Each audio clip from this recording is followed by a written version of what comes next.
South ఇండియాలోనే అతి తక్కువ ధరలకి రత్నాలనందించే ఏకైక సంస్థ 6JVR. ఉడాన్ ఏపీ ఆంధ్రప్రదేశ్ ఆకాశంలో విహరించేటువంటి ప్రయత్నాలు చేస్తుంది. ఇప్పటికే రాష్ట్రంలో ఉన్నటువంటి ఎయిర్పోర్ట్లకు తోడు మరొక 7 ఎయిర్పోర్ట్ల ఏర్పాటుకి కేంద్రం గ్రీన్ సిగ్నల్ ఇచ్చింది. ఇటీవల ప్రవేశపెట్టినటువంటి బడ్జెట్లో కేంద్ర ప్రభుత్వం స్పష్టమైనటువంటి విధానాన్ని అనౌన్స్ చేసింది. ఉడాన్ పథకం కింద దేశవ్యాప్తంగా 120 ఎయిర్పోర్ట్లు ఏర్పాటు చేయాలనేటువంటి నిర్ణయాన్ని తీసుకుంది. ఈ క్రమంలో ఏపీ, తెలంగాణ 2 రాష్ట్రాలు కూడా కొత్త ఎయిర్పోర్ట్ల ఏర్పాటుకి పోటీ పడుతున్నాయి. ఏపీలో 7 ఎయిర్పోర్ట్లకి సంబంధించినటువంటి ప్రతిపాదనలు ఇప్పటికే కేంద్ర విమానయాన శాఖకి, పౌర విమానయాన శాఖకి సబ్మిట్ చేశారు. అందులో 2పైన క్లియరెన్స్ వచ్చింది. పనులు కూడా మొదలవుతున్నటువంటి సంకేతాలు ఉన్నాయి. అలానే బడ్జెట్లో అనౌన్స్ చేసినటువంటి అంశాన్ని బట్టి చూస్తే కనుక విమానయానానికి సంబంధించినటువంటి ఏర్పాట్లు మరింత విస్తృతంగా జరిగేటువంటి అవకాశాలు కనిపిస్తున్నాయి. ఇక అవకాశాలు ఉపయోగించుకోదలుచుకున్నటువంటి రాష్ట్రాలు మాత్రం కొత్త ఎయిర్పోర్ట్ల ప్రతిపాదనలతో ముందుకెళ్తున్నాయి. సో ఈ క్రమంలో ఆంధ్రప్రదేశ్ పరిస్థితి ఏ విధంగా ఉంది? ఉడాన్ ఏపీ విషయంలో ఆంధ్రప్రదేశ్ కోరుకుంటున్నది ఏంటి, ప్రస్తుతం జరుగుతున్నది ఏంటి? ఇప్పటికే ఆంధ్రప్రదేశ్లో విమానాశ్రయాలు అయితే దండిగా ఉన్నాయనేటువంటి అభిప్రాయం కలుగుతుంది. ఎందుకంటే ఆంధ్రప్రదేశ్లో వెనుకబడిన ప్రాంతం అని భావించేటువంటి రాయలసీమలోనే 4 జిల్లాల్లో, ఉమ్మడి 4 జిల్లాల్లో 4 ఎయిర్పోర్ట్లు ఉన్నాయి. కడప, కర్నూలు, అనంతపురానికి సంబంధించి పుట్టపర్తిలో ఎయిర్పోర్ట్ ఉంది. అలానే చిత్తూరు, ఉమ్మడి చిత్తూరుకు సంబంధించి తిరుపతిలో ఎయిర్పోర్ట్ ఉంది. ఇవి 4 కాకుండా అటు విశాఖపట్నం ఎయిర్పోర్టు, విజయవాడ ఎయిర్పోర్టు, మధ్యలో రాజమండ్రి ఎయిర్పోర్టు, మరొక 3 ఎయిర్పోర్ట్లు ఉన్నాయి. మొత్తం 7 ఎయిర్పోర్ట్లు ప్రస్తుతం ఏపీలో ఆపరేషనల్గా ఉన్నాయి. ఈ 7కు తోడు మరొక 7 ఎయిర్పోర్ట్లు ఏర్పాటు చేయాలని చెప్పిన గతంలోనే ఏపీ ప్రభుత్వం భావించింది. దానికి సంబంధించి కేంద్ర ప్రభుత్వానికి విజ్ఞప్తులు కూడా చేసింది. ఆ పనులు కొంత 2017-18లో ముందుకు సాగినా కానీ గత 5 ఏళ్లలో పూర్తిగా కుంటుపడ్డాయి. ఎందుకంటే ఆంధ్రప్రదేశ్ కానీ విమానాశ్రయాలు అవసరం లేదనేటువంటి వాదనని వైసీపీ నేతలే స్వయంగా చేశారు కాబట్టి పట్టించుకున్నటువంటి దాఖలాలు లేవు. కానీ ఇప్పుడు మళ్ళీ వేగం పుంజుకుంది. ఉడాన్ ఏపీ అనేటువంటి జోరుతో ఆంధ్రప్రదేశ్ ప్రభుత్వం ఈ పథకాన్ని ముందుకు తీసుకెళ్లేటువంటి ప్రయత్నాలు చేస్తుంది. ఇందులో ఇచ్చినటువంటి షార్ట్ లిస్టెడ్ 7 ఎయిర్పోర్ట్స్, ఈ 7 ఎయిర్పోర్ట్స్కి సంబంధించి సెంట్రల్ గవర్నమెంట్ క్లియరెన్స్ ఇచ్చేసింది, ఆల్రెడీ ఆమోద ముద్ర వేసింది. ఇందులో 2 ఎయిర్పోర్ట్లు పనిచేస్తున్నాయి. మరి మిగతా 2 ఎయిర్పోర్ట్లకు సంబంధించినటువంటి పనులు జరుగుతున్నాయి. 3వ ఎయిర్పోర్ట్కి సంబంధించినటువంటి 3-4 ఎయిర్పోర్ట్లకు సంబంధించి అయితే భూసేకరణ పనులు కూడా ముందుకెళ్తున్నాయి. ఒక ఎయిర్పోర్ట్ ముఖ్యంగా కాకినాడ దగ్గరలో ఏర్పాటు చేయాలి. తుని, అన్నవరం దగ్గర ఎయిర్పోర్ట్కి సంబంధించి భూముల అంశం పైన చిన్న జంజాటం ఉన్న నేపథ్యంలో ప్రభుత్వ అధికారులు దానిపైన ప్రత్యేకంగా కసరత్తు చేస్తున్నారు. మొత్తం మీద లిస్టులో ఇచ్చినటువంటి 7 ఎయిర్పోర్ట్లు ఇవే. శ్రీకాకుళం ఎయిర్పోర్టు, అలానే తుని, అన్నవరం మధ్యలో ఒక ఎయిర్పోర్ట్. దీనికి సంబంధించి ప్రస్తుతం ప్రభుత్వం చూపించినటువంటి భూమి సానుకూలంగా లేదు అనేటువంటి అభిప్రాయాన్ని కేంద్ర విమానయాన శాఖ అధికారులు చెప్పిన నేపథ్యంలో దీనికి ప్రత్యామ్నాయం చూసినట్టు తుని, అన్నవరం మధ్య లేదా తుని, అమలాపురం మధ్య ఈ విమానాశ్రయాన్ని ఏర్పాటు చేసేటువంటి అంశాన్ని పరిశీలించడానికి అవకాశాలు కనిపిస్తుంది. ఇక తాడేపల్లిగూడెం ఎయిర్పోర్టుకు సంబంధించి కూడా ప్రతిపాదనకి కేంద్ర ప్రభుత్వం దగ్గర ప్రతిపాదన ఉంది. నాగార్జున సాగర్ ప్రతిపాదన, అలాగే ఒంగోలు, దగదర్తికి సంబంధించి 2018లోనే దీనికి పనులు ప్రారంభమైనాయి. అయితే గత ప్రభుత్వం పట్టించుకోకపోవడం వల్ల పూర్తిగా ఆగినాయి. ఇక కుప్పం ఎయిర్పోర్టుకు సంబంధించిన ప్రతిపాదనను కూడా శరవేగంగా రాష్ట్ర ప్రభుత్వం ముందుకు తీసుకెళ్లే ప్రయత్నం చేస్తుంది. మొత్తం మీద భూముల సేకరణకు సంబంధించి స్థితిగతులు ఏ విధంగా ఉన్నాయో ఒకసారి పరిశీలించేటువంటి ప్రయత్నం చేస్తుంది. శ్రీకాకుళంలో ఎయిర్పోర్టుకు సంబంధించి ఫీజిబిలిటీ సర్వే పూర్తయింది.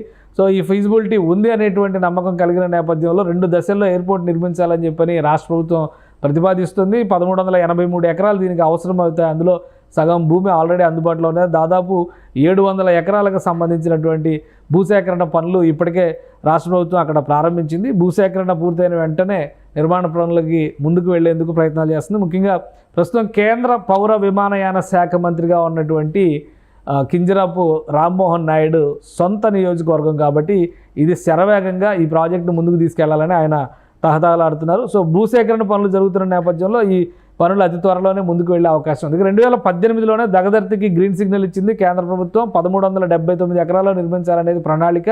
635 ఎకరాల సేకరణ అప్పుడే పూర్తయింది.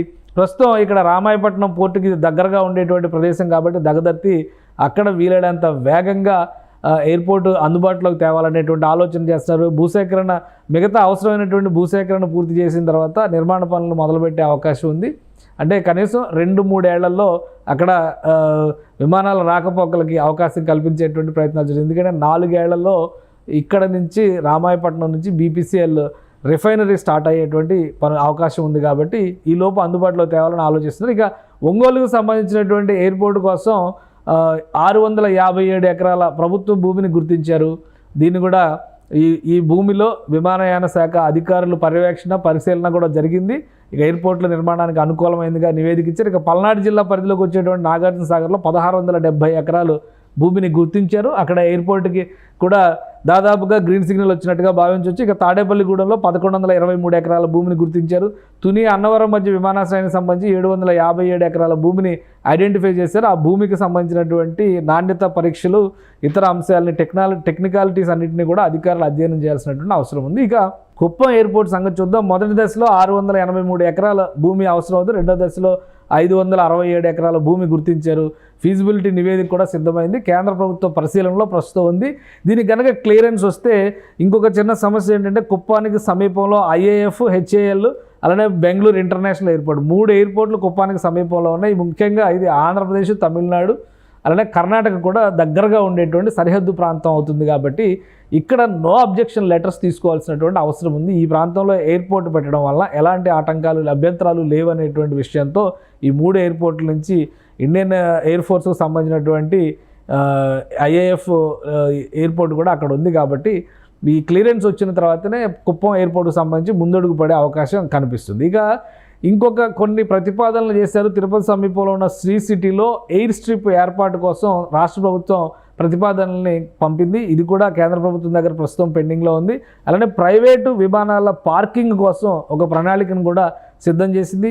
Aviation university, pilot training centre ఏర్పాటు, ఈ అంశాల గురించి కూడా రాష్ట్ర ప్రభుత్వం కేంద్రానికి పదే విజ్ఞప్తులు చేస్తుంది.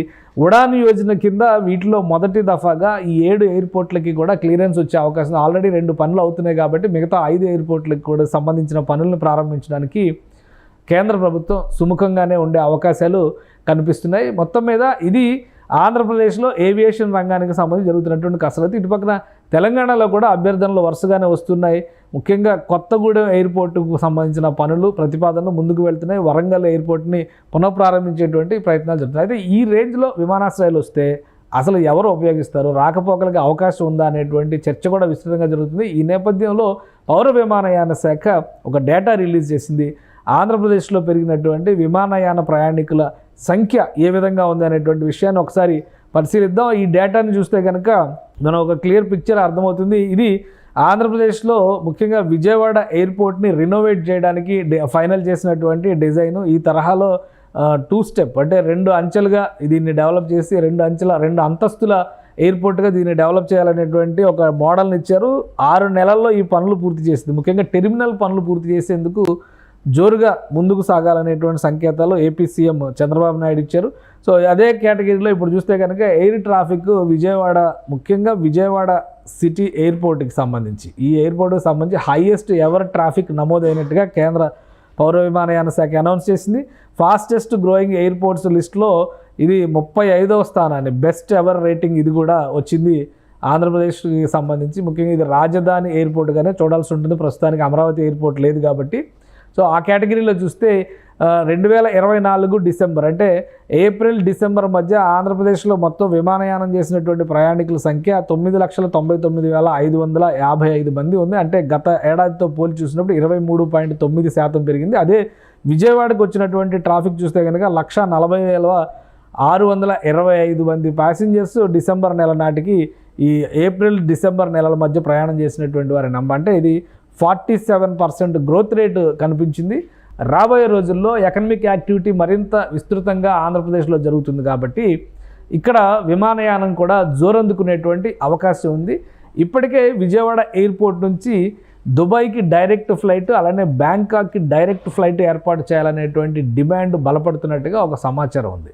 సింగపూర్కి డైరెక్ట్ ఎయిర్లైన్స్ ఎయిర్ సర్వీసెస్ని విజయవాడ ఎయిర్పోర్ట్ నుంచి చాలా కాలం తర్వాత ప్రారంభించారు. గతంలో జగన్మోహన్ రెడ్డి ప్రభుత్వం ఉన్న సమయంలో సర్వీసులు చాలా వరకు తగ్గిపోయినాయి. కరోనా తర్వాత దాదాపుగా ఇంటర్నేషనల్ సర్వీసులన్నీ కూడా విజయవాడ ఎయిర్పోర్ట్ నుంచి బంద్ అయిపోయినట్టుగానే భావించాల్సి ఉంటుంది. కానీ ఇప్పుడు పెరుగుతున్నటువంటి అవకాశాలు, ట్రాఫిక్ రద్దీ దృష్టిలో పెట్టుకొని, ఆంధ్రప్రదేశ్లో జరుగుతున్నటువంటి ఎకనామిక్ డెవలప్మెంట్ యాక్టివిటీని దృష్టిలో పెట్టుకొని అంతర్జాతీయ విమానాలు నడపాలనేటువంటి డిమాండ్ రోజు రోజుకి పెరుగుతుంది. ఈ క్రమంలోనే విజయవాడ నుంచి అతి త్వరలో దుబాయ్ సర్వీసులు, బ్యాంకాక్ సర్వీసులు కూడా మొదలయ్యేటువంటి అవకాశాలు ఉన్నాయి. ఇక మిగతా ఎయిర్పోర్ట్ల పరిస్థితి చూస్తే కూడా విజయవాడలో వరుసగా ఇక్కడ ట్రాఫిక్ రద్దీ అంటే విమానయాన ప్రయాణికుల సంఖ్య రోజు రోజుకి పెరుగుతుందనడానికి ఇది ఒక ఉదాహరణగా, నమూనాగా కనిపిస్తుంది. వైజాగ్ నంబర్ 1గా నిలుస్తుంది ఆంధ్రప్రదేశ్లో 26వ ర్యాంకింగ్లో ఉంది. దేశవ్యాప్తంగా చూసినప్పుడు 2,75,694 మంది ప్రయాణికులు గత ఏప్రిల్ నుంచి 2024 డిసెంబర్ వరకు చేశారు.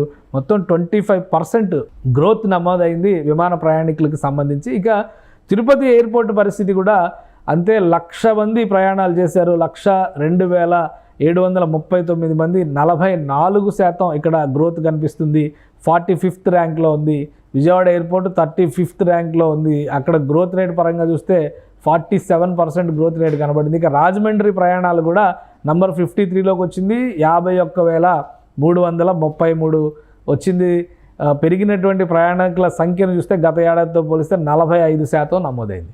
సో ప్రధానమైనటువంటి ఎయిర్పోర్ట్స్ వైజాగ్, విజయవాడ, రాజమండ్రి, తిరుపతి, ఈ 4 ఎయిర్పోర్ట్స్లో కూడా ప్రయాణికుల రద్దీ 50,000కు పైబడి ఉంది. కేంద్రం రిలీజ్ చేసినటువంటి డేటా ప్రకారం 50,000కు తక్కువ ఉన్నటువంటి ఎయిర్పోర్ట్లకు సంబంధించి డేటాని రిలీజ్ చేసినటువంటి పరిస్థితి లేదు. కాబట్టి ఆంధ్రప్రదేశ్లో ఉన్నటువంటి మిగతా ఎయిర్పోర్ట్స్, ముఖ్యంగా కర్నూలు అలానే కడప ఎయిర్పోర్ట్స్లో రాకపోకలు 20,000 లోపే ఉన్నట్టుగా సమాచారం ఉంది. కాబట్టి ఆ డేటా ఇంకా రిలీజ్ కాలేదు. ఇక రాజమండ్రిలో ఒక ఆసక్తికరమైన అనాలిసిస్ ఏంటంటే, రాజమండ్రిలో జరిగినటువంటి 51,000 మంది ప్రయాణికుల సంఖ్యలో కూడా దాదాపు 50-60% కాకినాడకి ప్రయాణం చేసినట్టుగా ఒక అంచనా ఉంది. సో రాబోయే రోజుల్లో కాకినాడకి ప్రత్యేకమైనటువంటి ఎయిర్పోర్ట్ ఏర్పాటైతే కనీసం 25,000 మంది నుంచి 30,000 మంది ప్రయాణాలు చేసేటువంటి అవకాశం ఉందనేటువంటి సంకేతాలు ఉన్నాయి. కడప, కర్నూలు ఎయిర్పోర్ట్స్ రెండింటికి జరుగుతున్నటువంటి ప్రయాణికుల సంఖ్యని మనం కౌంట్ చేసి చూసినా కానీ 25-30 దాటడం లేదనేటువంటిది ప్రస్తుతం లభిస్తున్నటువంటి అధికారిక డేటా.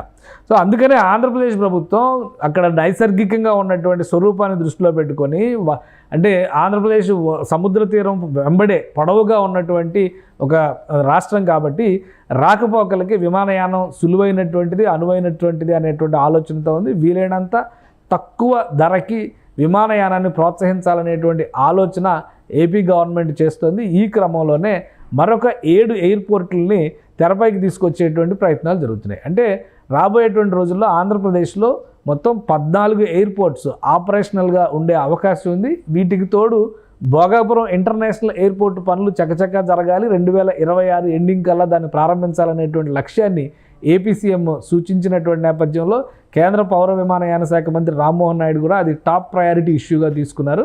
ఆపరేషన్లోకి అది త్వరలో వచ్చే అవకాశం ఉంది. ఇది కాకుండా అమరావతిలో ఒక అంతర్జాతీయ విమానాశ్రయాన్ని, పెద్ద విమానాశ్రయాన్ని, భారీ విమానాశ్రయాన్ని దుబాయ్ విమానాశ్రయం తరహాలో ఏర్పాటు చేయాలనేటువంటి ప్రతిపాదనని ఏపీ ప్రభుత్వం చేస్తున్నటువంటి నేపథ్యంలో మరొక కొత్త విమానాశ్రయం అక్కడ కూడా వచ్చేటువంటి అవకాశం ఉంది. సో రాబోయేటువంటి రోజుల్లో ఏవియేషన్ రంగంలో, పౌర విమానయాన రంగంలో విప్లవాత్మకమైనటువంటి మార్పులు జరగబోతున్నాయి. కేంద్ర బడ్జెట్లో తీసుకున్నటువంటి ప్రధాన ఎజెండా ప్రకారం దేశవ్యాప్తంగా 120 ఎయిర్పోర్ట్ల ఏర్పాటైతే తెలుగు రాష్ట్రాల్లో కనీసం 10ల సంఖ్యలో అన్న ఎయిర్పోర్ట్లు ఏర్పాటు అవ్వాల్సినటువంటి పరిస్థితి ఉందనే సంకేతాలు 2 రాష్ట్ర ప్రభుత్వాలు కూడా చూపిస్తున్నాయి. ఈ క్రమంలోనే తెలంగాణలో మరో 4 ఎయిర్పోర్ట్ల పనుల ప్రారంభోత్సవానికి ఫీజిబిలిటీస్ పైన సర్వేలు చేయడానికి రాష్ట్ర ప్రభుత్వం సుముఖత వ్యక్తం చేస్తుంది.